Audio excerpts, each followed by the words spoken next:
Hello everyone, welcome back to my channel. Today I'm gonna reacting a video from Reply History. This video talks about the Battle of Stalingrad between the USSR and Germany. This battle is considered as one of the bloodiest battle during World War II, and it is considered also as the turning point of World War II, where the winning side is on the Allied forces, no longer Germany. Because in the earlier part of the war, Germany was winning, especially from 1939 to 1942. But this Battle of Stalingrad is the turning point. Aside from when US joined World War II, that is also the beginning where the Allied forces was winning. All right. Aside from that, I'm also giving some insights or analysis on this video. All right. Without further ado, let's watch this video. The year is 1939. The Soviet Union and Germany invade Poland from both sides after signing a mutual pact. But that didn't do much to ensure peace along the Eastern Front. Hitler wanted Russia's fertile farmlands and the oil-rich fields of the Caucasus to build a self-sufficient Reich and to establish a base for future. Actually, in the earlier part of the war, Nazi Germany and USSR, they had an agreement just to invade Poland, where Germany will invade Poland in the west side of it, and the USSR will invade in the eastern part of Poland. And I read also that Nazi ideology or Nazism ideology hated the style of this communism.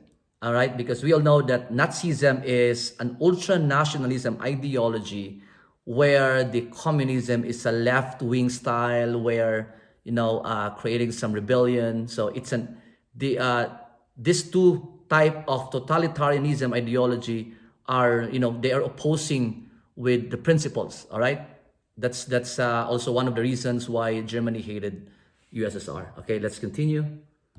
Future conquests.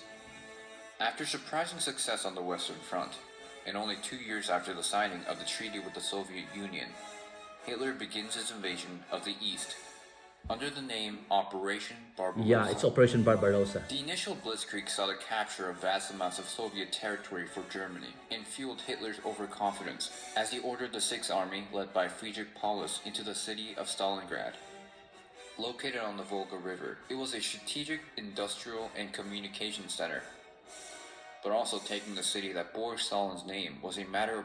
Aside from being an industrialized city, Germany wanted to invade or to conquer the city because it is the name of their leader, Joseph Stalin. So it is a pride for the Germans. It is a bigger, they could have an awesome or bigger, propaganda that they were able, that they could be able to beat, if they could beat Stalingrad. And near Stalingrad also, there's the Caucasus, where rich in natural resources of oil, where Germany is looking for it also. All right. Pride for Hitler.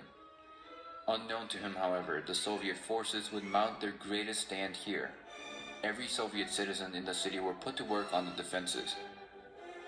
Stalin would even issue a not one step back directive, ordering the execution of anyone showing signs of defeatism. Yeah, it's one step back. On the 23rd of One step, August, don't step 1942, backward, something like that. the Germans reached the outskirts of the city, Or known as began Order an aerial 227. bombardment, first targeting the Volga to break the supply lines of troops coming from the east, then targeted the rest of the city, turning much of it into rubble.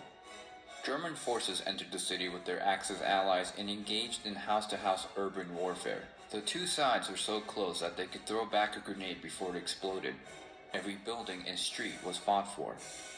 After 3 months of fighting, the Germans were able to capture 90% of the city. Leading the Soviet defenses was Georgy Zhukov, and he planned a counter-offensive against the Germans.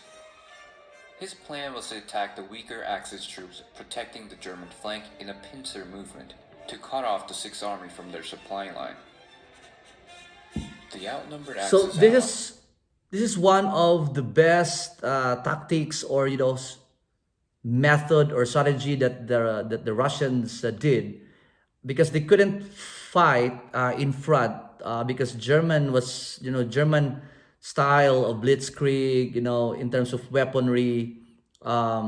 Germany is quite better than the USSR this time. So they used this, they went to the outskirt part, the weaker part of the German troops until they surrounded it. Okay, let's continue watching this video. Allies were easily defeated, and Zhukov was able to surround the Sixth Army. As winter set in, the enclosed army was plagued by starvation, frostbite, disease, and even suicide. The same the same event what happened to Napoleon Bonaparte. Napoleon Bonaparte was not able to defeat the Russians because of the winter. Okay, it's the same scenario here. One of the reasons was I've read some article that the uniform used by the Germans couldn't, defend the cold winter of Russia. Unlike the Russian uniform, they could be able to, to defend the cold. One of the factors also.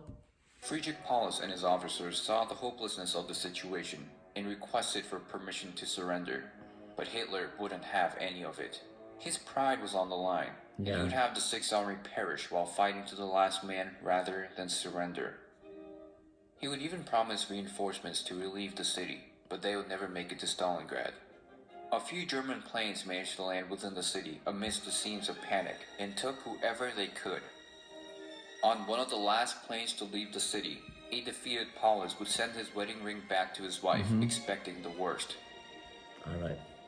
By January 1943, the Soviet troops surrounded the Sixth Army within 2 pockets of the city. Even then, Hitler forbid Paulus to surrender and preferred he rather commit suicide rather than be captured. But on the morning of the 31st, Paulus was caught. The rest of his army would surrender shortly after. 90,000 Axis troops were taken prisoner. Half of them would die on their way to the Soviet prison camps, and most of the other half would perish during captivity. Only about 6,000 would return home nearly a decade later. Of about the 1,040,000 Axis invaders, about 850,000 have been killed, missing, or wounded. And of the 2.5 million Soviet soldiers and civilians involved in the conflict, about 1.1 million of them would also be killed, missing, or wounded. All right, if we have noticed here, the total number of missing, wounded, died, in terms of that, 1.1 million killed, on the side of this USSR. So in terms of number, Germany won over, Soviet Union in terms of killed. But just imagine this, it took only for 5 to 6 months, but almost 2 million died. That's why it's considered as one of the bloodiest battle in World War II. Okay, so let's continue this. Stalingrad had been the biggest defeat in the history of the German army and is often identified as the turning point in the war. After Stalingrad, Germany would never again win any decisive battles in the Eastern Front, and the Soviet Union would begin their unrelenting push towards Berlin, capturing the capital on the 2nd of May 1945, ending the World War in Europe and dividing it in two blocks. All right.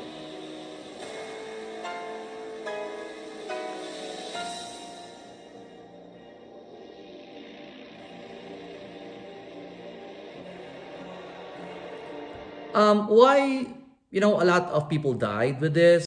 A lot of analysis that the historians created, or, I use a consensus of reading some different books or getting some information from different authors or writer. The factors are, USSR wanted to defend this because it's not a capital city at the time, because Moscow is the center of USSR, but it's named after the leader. So it's a pride for the USSR to defend, this Stalingrad, and the no step backward, like, Order 227. And a lot of civilians, there was an order also that they have to stay in that city, and a lot of Russian troops or soldiers not actually fully equipped and trained as a soldier.